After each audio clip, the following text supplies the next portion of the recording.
পশ্চিম কাৰ্বি আংলঙৰ বনজ সম্পদৰ মেঘালয় দুৰ্বৃত্তৰ হেনচকু তেনে অৱস্থাত বন বিভাগৰ অভিযানত চোৰাংকুণ্ডা ভৰ্তি গাড়ী জব্দ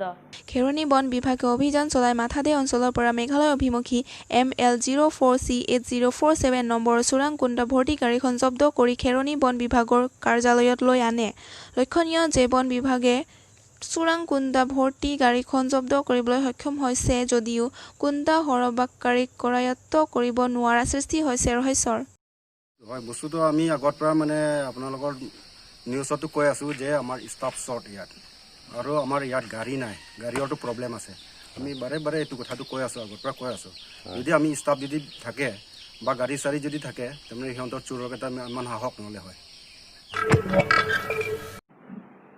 2005 চনৰ 17 অক্টোবৰৰ এই দিনটোতে কাৰ্বি আৰু ডিমাছা সম্প্ৰদায়ৰ মাজত হোৱা ভাতৃঘাতী সংঘাতৰ সুযোগ লৈ সংঘটিত হৈছিল পশ্চিম কাৰ্বি আংলঙৰ চাৰচিম পিছেকত এক হিংসাত্মক গণহত্যাৰ ঘটনা এই ঘটনাৰ মৃত্যু হোৱা লোকসকলৰ শ্ৰদ্ধাঞ্জলি দিন উপলক্ষে এটি অনুষ্ঠানৰ আয়োজন কৰা হৈছিল য'ত কাৰ্বি পৰিষদৰ মুখ্য কাৰ্যবাহী সদস্য তুলিৰাম ৰংহাঙে মৃত লোকসকলক শ্ৰদ্ধাঞ্জলি জ্ঞাপন কৰে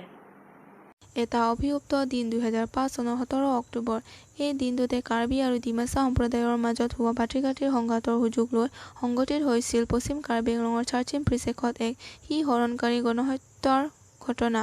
আৰু এই গণহত্যাত অচিনাক্ত দুৰ্বৃত্তৰ হাতত প্ৰাণ হেৰুৱাইছিল শিশু মহিলাকে ধৰি 41 গৰাকীকৈ নিৰীহ লোকে উল্লেখযোগ্য যে বিগত বৰ্ষসমূহৰ দৰে এই বৰ্ষতো উত্তৰ পাৰ্বহিক গণহত্যাত প্ৰাণ হেৰুওৱা লোকসকলক স্মৰণ কৰি নেশ্যনেল মৰ্ন ডে অবজাৰভেশ্যন কমিটিৰ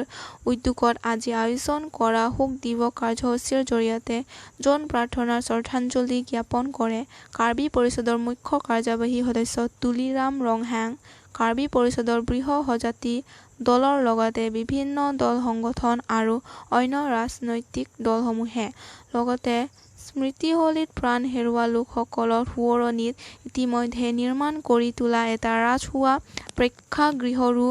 ভোগ কৰে কাৰ্বি পৰিষদৰ সজাতি দলটোৱে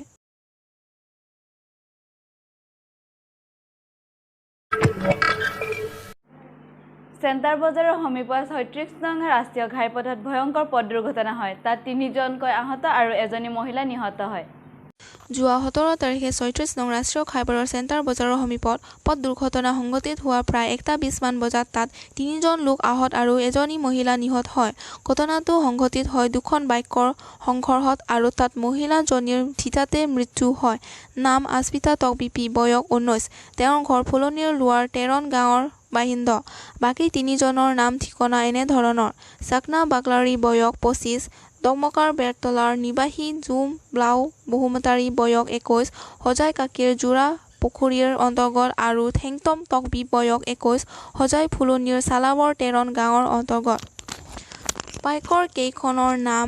AS0GD 4630 হণ্ডা আৰু এখন প্লেজাৰ 220